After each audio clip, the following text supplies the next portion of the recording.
Դեռևս չի ստեղծել գործուն մեխանիզմներ, հետևաբար մենք պահանջում ենք ստեղծել թիրախային ֆոնդ, որը կապահովի քաղաքացիների ֆինանսական իրավունքների վերականգնումը, եւ երկրորդ պահանջը հետեւյալն է,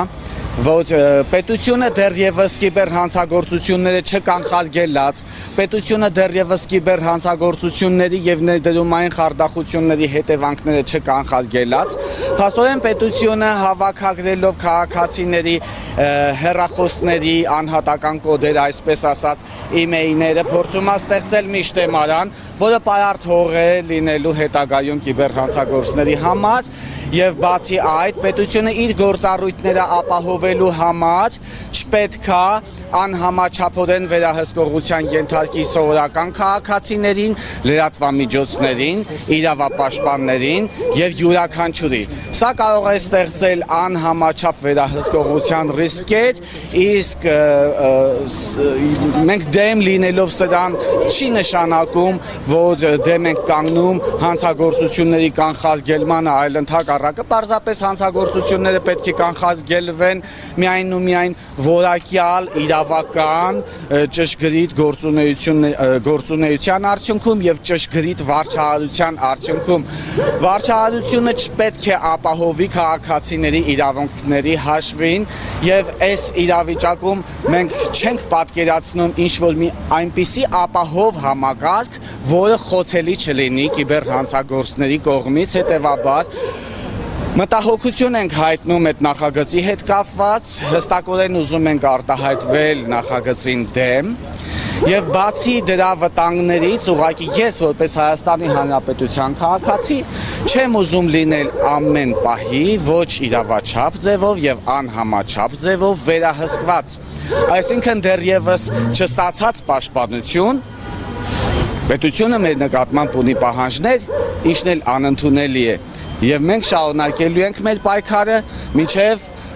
ներդրումային խարդախությունից տուժած քաղաքացիների ֆինանսական իրավունքների վերականգնումը, իդեպ այս մասով մենք գրություն ենք ուղարկել պետական 7 տարբեր նախարարությունների,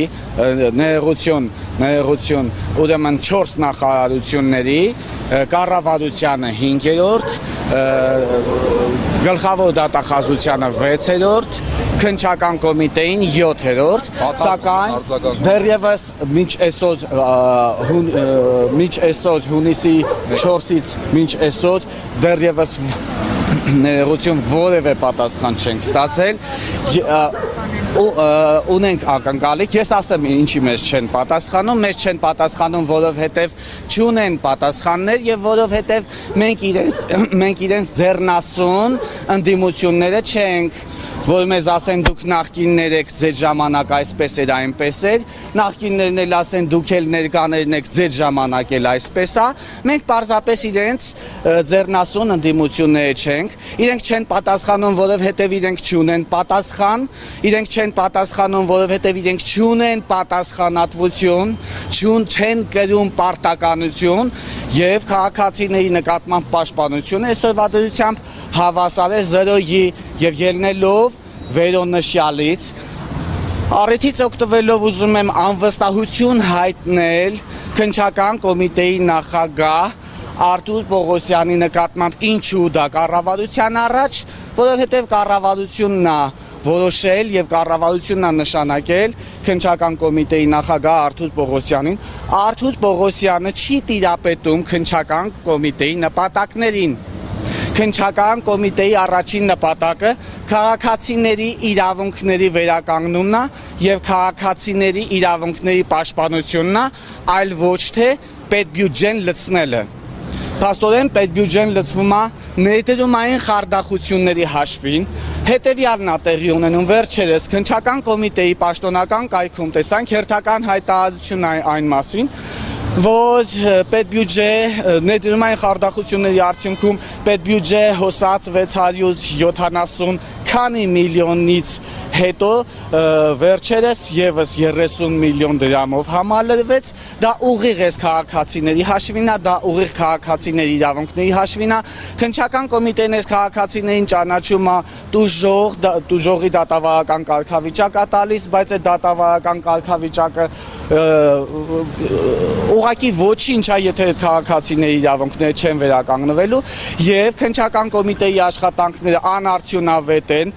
քննչական կոմիտեի նախագահը իրականում չի տիրապետում իրավիճակին, ես իրավապաշտպան եմ եւ փաստերի վրա հիմնվելով պետք է խոսամ, մենք մինչեւ այսօր չունենք ռեալ ներդրումային խարդախությամբ կալանավորված ռեալ պատիժ կրող ինչ-որ մեկը։ Եվ մինչև այսօր Հայաստանի Հանրապետություն, եթե իրենց մեկնաբանությունը հետևյալն է, որ հանցագործությունները տեղի են ունենում Հայաստանի Հանրապետությունից դուրս, այսինքն դրսի հանցագործներն են թիրախավորում մեր քաղաքացիներին, ուրեմն քննչական կոմիտեի նախագահ, բա քանի հանցագործ են արտահանձնել դրսի ձեր գործընկերները եւ բերել Հայաստան ռեալ պատիժ կրելու համար։ Ոչ մի, զերո։ Քննչական կոմիտեի նախագահ, եթե դուք հանցագործներ եք բացահայտել, որոնք գործել են օտար երկրներում, դուք քանիսին եք արտահանձնել օտար երկրներ, որ ձեր գործընկերներն էլ պարտավորություն զգան, նրանք էլ արտահանձնեն Հայաստանի Հանրապետությանը։ Եվ վերջացնեմ, եւ քանի կոպեկ գումար է վերադարձվել այն տուժող օտարերկրյա քաղաքացիներին, որոնք տուժել են մեր երկրում գործած կեղծ զանգերի կենտրոնի արդյունքում, որևէ գումար չեք տալիս իրական տուժողներին եւ Հայաստանի Հանրապետության քաղաքացիները մնում են ձեռնունայն եւ դրսի ձեր գործընկերները նրանց գումարները հայտնաբերելու ուղղությամբ չեն զգում առնվազն բարոյական պարտավորվածություն, հետեւաբար նորից անվստահություն քննչական կոմիտեի նախագահ Արթուր Պողոսյանին եւ այս անվստահությունը քննչական կոմիտեի առաջ կվերածվի ուղղակի պահանջի, որ այդ մարդը հրաժարական տա դուրս գա։ Մենք պահանջելու ենք նաև նրա հրաժարականը։ Ես տուժող չեմ, ես ներկայացնում եմ տուժողների իրավունքներն ու շահերը։ Ձեր անունը ասեմ։ Մհեր Կարագոսյան, հանրային վերահսկողություն հասարակական կազմակերպության նախագահ, իրավապաշտպան։ Ասեք լսում